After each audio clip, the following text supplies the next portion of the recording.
Baik, Assalamualaikum warahmatullahi wabarakatuh. Nama saya Muhammad Fadil Ahamu, Stambuk F23120022. Kali ini saya akan membuat video presentasi untuk memenuhi tugas dari mata kuliah perumahan dan permukiman. Baik, saya mulai dengan judul karakteristik permukiman dan transmigrasi. Yang mana transmigrasi adalah perpindahan penduduk secara sukarela untuk meningkatkan kesejahteraan dan menetap di kawasan transmigrasi yang diselenggarakan oleh pemerintah.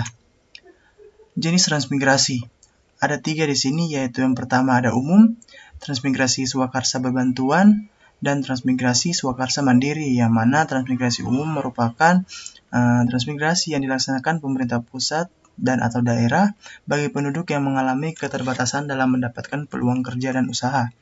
Sedangkan untuk swakarsa berbantuan itu dari pemerintah pusat dan daerah dengan mengikut sertakan badan usaha sebagai mitra usaha transmigran bagi penduduk yang berpotensi berkembang untuk maju.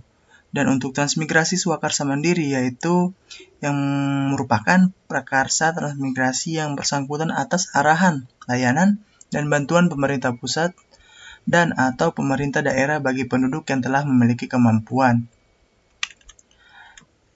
Berikut konsep kawasan transmigrasi, yang mana merupakan kawasan budidaya yang memiliki fungsi sebagai permukiman dan tempat usaha masyarakat dalam satu sistem pengembangan berupa wilayah pengembangan transmigrasi atau disingkat WPT atau lokasi permukiman transmigrasi LPT.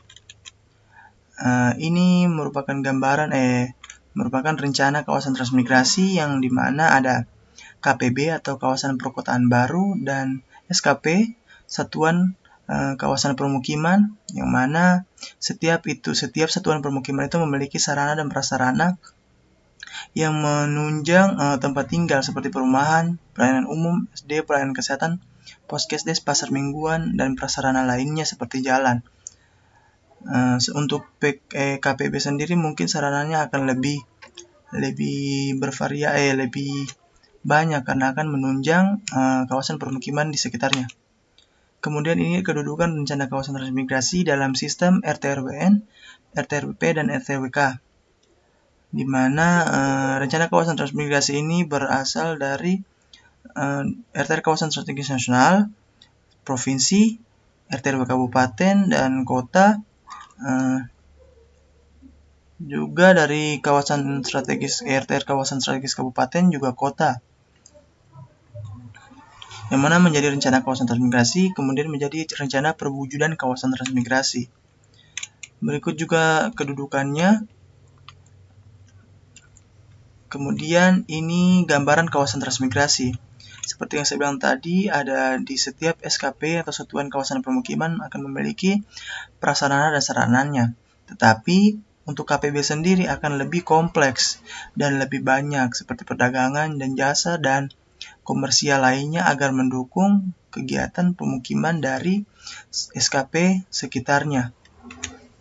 Kemudian ini bentuk dan fungsi pemukiman dalam kawasan transmigrasi, yang mana pemukiman transmigrasi adalah satu kesatuan permukiman atau bagian dari satuan permukiman yang diperuntukkan bagi tempat tinggal dan tempat usaha transmigran. Satuan permukiman yang selanjutnya disebut SP adalah satuan permukiman transmigrasi dengan daya tampung antara 300 sampai dengan 500 keluarga, atau beberapa permukiman sebagai satu kesatuan dengan daya tampung 300 sampai dengan 500 keluarga dan merupakan bagian dari SKP atau KPB.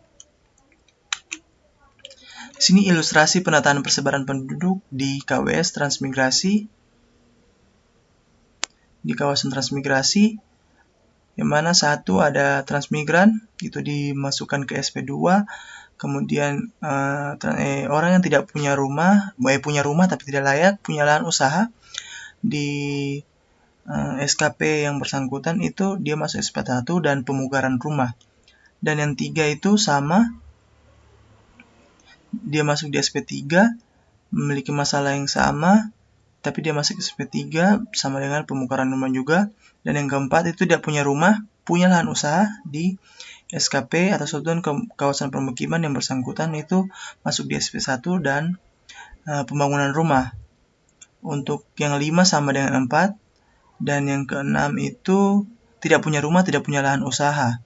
Dia masuk di SP1 tapi di bagian biru itu Kim baru. Dan yang ke-7 sama dengan yang 6 dan 8 itu masuk SMP 4. Kemudian ini kawasan transmigrasi yang akan diwujudkan gambarannya. Ada SKP dan ada KPB. Seperti yang saya bilang tadi, akan banyak pelayanan-pelayanan yang diadakan dalam kawasan perkotaan baru untuk mendukung SKP yang lainnya. Kemudian ini ilustrasi pembangunan dan pengembangan kawasan transmigrasi. Zona kawasan sebagai pusat pertumbuhan yang disiapkan menjadi KPB yang struktur dan pola pemanfaatan ruangnya untuk permukiman, perdagangan dan jasa, industri dan konservasi dan lain-lain. Zona kawasan pedesaan sebagai sistem produksi pertanian dan pengelolaan SDA yang struktur dan pola pemanfaatan ruangnya untuk permukiman, lahan usaha, dan lahan investasi dan lain-lain. Kemudian untuk KPB sendiri yaitu wilayah pedesaan yang dikembangkan menjadi pusat pelayanan kawasan atau sama dengan pusat kegiatan lokal atau kota, kecamatan, atau embrio kota kecil. Kemudian ini ilustrasi bentuk kawasan transmigrasi sebagai satu kesatuan sistem pengembangan ekonomi wilayah dengan produk unggulan. Jadi di sini tunjukkan yaitu zona kawasan sebagai pusat pelayanan industri pengolahan atas produk unggulan di kawasan yang bersangkutan, begitu. Jadi kawasannya dibentuk untuk mengoptimalkan produk unggulan yang ada pada daerah tersebut. Kemudian struktur tata ruang wilayah pembangunan transmigrasi. Di sini ada beberapa pasal yang menjadi keharusan dalam pengadaan rencana, yaitu ada pasal 17 PP 99, harus ada pusat kegiatan ekonomi wilayah dan lain-lain.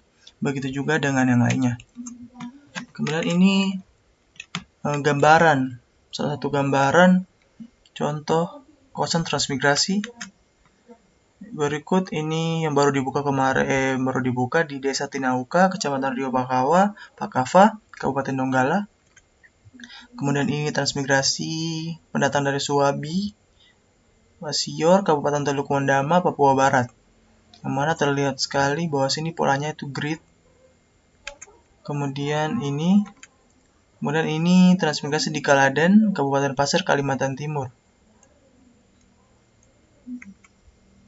Ini di Salundeang, Kabupaten Mamuju Tengah, Sulawesi Barat. Jalannya masih belum di aspal dengan baik atau di perkerasannya belum baik gitu. Kemudian ini suasana perumahan pada satuan permukiman baru di Sepunggu, Kecamatan Tanjung Palas Tengah, Kabupaten Bulungan, Kalimantan Utara. Yang mana disesuaikan juga dengan bentuk rumahnya disesuaikan juga dengan bentuk alamnya, yang mana Kalimantan itu biasanya sangat berair begitu. Kota 1000 sungai. Jadi rumah-rumahnya akan dibuat rumah berbentuk panggung. Jadi sekian dari saya. Assalamualaikum warahmatullahi wabarakatuh.